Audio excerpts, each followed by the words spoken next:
This is the story about how I almost gave up on game development and got stuck in a huge soul-crushing debt. I never shared this story before because it's quite personal. We're going to talk about the ups and downs in my career as a game developer. It's been some rollercoaster. It's going to be raw and unfiltered. Hopefully we both gain some insights. I worked on games for Disney, Netflix and Sega. And recently I worked on AAA games and shipped more than 15 games. I both had the pleasure of working on well-known franchises and also my own projects. I released 2 of my own games on PC and Nintendo Switch, which is by far the most difficult part. I never really made it commercially. Before being a professional, I took an education in computer graphics.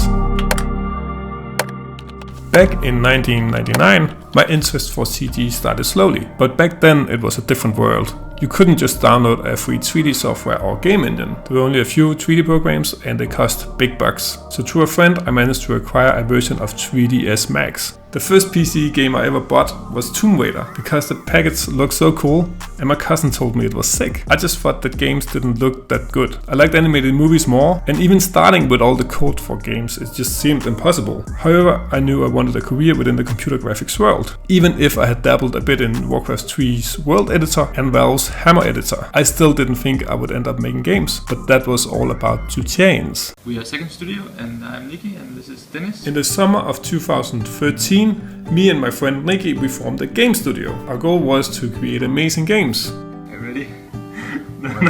Game creation was starting to become more accessible with Unity, and the graphics had improved a lot. Games were no longer boxy and ugly. Besides, how hard could it really be to make a game? It felt dreamy and exciting. That's dangerous. At that time we just didn't know what we had in store. The first 3 years we worked on a lot of freelance stuff, anything from music videos to commercial and even games. We finished our first demo for a game called Jason and the Dead. It had taken way too long, but we felt ready for a crowdfunding campaign. We put everything into the game, all our savings, all our time, all our energy. It really felt like all or nothing. We were proud of how far the game had come, and we could really see the potential in it. The campaign did not go well. It had a good start, but as we progressed, we realized that it wasn't going to happen. It was a pretty tough defeat. Meanwhile, I had done some smaller games to learn visual scripting. Previously, I only worked on the graphics side. I created Bombs and Stuff. It's a local multiplayer game where you try to beat your friends. Haley is a first-person puzzle game that I did for a game jam. We also released a mobile game called Skater Dash, where I did most of the code. Even though Jason and the Dead had failed, our demo was downloaded more than 10,000 times. And we learned a lot about Unity, especially on the graphics side, but also how time-consuming and difficult game development actually is. It was time to move on. We created a prototype for a new game idea that would later be known as KnightOut. Once again, with the help from the platform Fig, we managed to successfully run a crowdfunding campaign. It felt amazing. I remember we went to the store to buy some food, and while we were gone we gained $3,000 in about an hour. We continued work for another 6 months, and with our newly found momentum, we contacted publishers that ended up with a publishing deal. It turned out to be too good to be true, and the publisher deal fell through. We were stuck with half a game, buggy code and no money. We learned valuable lessons from our struggles and decided to create a smaller game called Human Rocket Person, which gained popularity on YouTube but didn't lead to significant sales. KnightOut's early access also faced challenges. After 5 years of development, the game's reception wasn't as expected. We still hoped for success on Nintendo Switch, but it didn't sell amazing on that either. It was a tough pill to swallow. While we worked on KnightOut, I started a few side projects. A fighting game. I worked on procedural generation, a first-person shooter, and a third-person multiplayer game. And that was the project that I took furthest. I took part in a ton of game jams. I also started making YouTube videos on my old channel. Nothing really stuck, and especially my YouTube channel was struggling. I created a Stranger Things fan game in collaboration with Netflix, which I poured so much effort into, only to get a message telling me I couldn't put it out publicly for free. I felt like everything I tried to do would eventually fail. In 2020, I was really confronted with the fact that my dream was not gonna happen. We hadn't earned enough money in our company and I had built up a huge debt. I was so broke that I had to live off canned food that I got from my friends and get help from the bank and my friends just to pay rent. I was turning 33 and I felt miserable. If I had continued, I would probably end in debt for the rest of my life. It was a new low. The day I learned how big my debt was is burned into my mind. and is forever gonna serve as a reminder. I was really considering if I should just quit making games and YouTube videos. I broke down in our office, burned out, and cried my eyes out.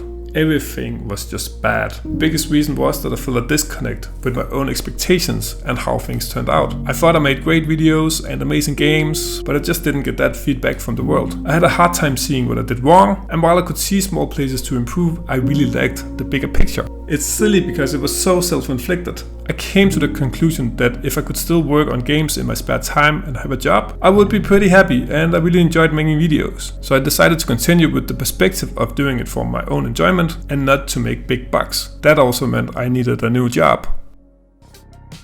We did really improve our skills over the years and had a decent resume. I created a show reel and I applied for jobs, which turned out to be a lot easier than I was expecting. I'm specialized in creating rigs for characters, and there's a really high demand for technical animators. That opened up a lot of opportunities. I had interviews with a lot of AAA studios. It was weird suddenly being an employee, but also fascinating working for studios with over 300 people. Over the past 2 years, I've been working in the AAA gaming industry. I gained a lot of valuable insights, and I still have been able to do short videos and games. My experience says that it's a bad idea to work 5 years on a game and then just hope people will like it. I changed my approach to work on smaller games to quickly see if people are interested in them and to keep my motivation high. I'm very attentive to scope creep and how much time I spend on the projects. With my very limited time, I'm forced to make the best of it. I focus on building games with a lot of replayability, meaning that features and graphics that I add need to make a really big difference for the game's value. The 2 past years, I started to rediscover the joy in making games again.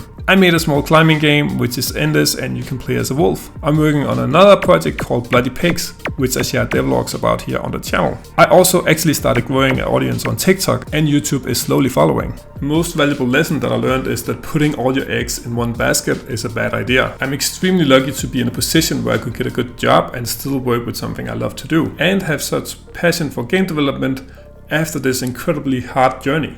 I still haven't made a game that earns some decent money, and maybe I never will, but that's okay. I'm extremely proud of what I accomplished, but I also feel like that I'm just getting started. Was it worth the debt? Hell no, are you crazy? I don't really consider it a failure looking back. It's really rare that game developers make a hit with their first game, and just knowing that really helps when the first game doesn't perform, or the second one, or the third one. If you want to learn more about how I escaped development hell and finished our game, you should check out this video that I made around that subject, and subscribe for more content.